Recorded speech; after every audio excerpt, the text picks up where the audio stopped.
Idú na svoj druhý pokus.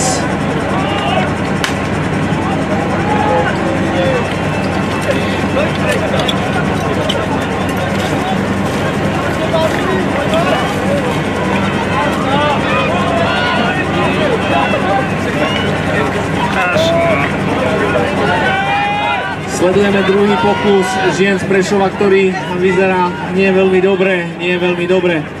Bojujeme s rozhrievačom, bojujeme so Savicou a máme tam nejaké tie problémy aj na sani, čo sa týka Saviceho spoju.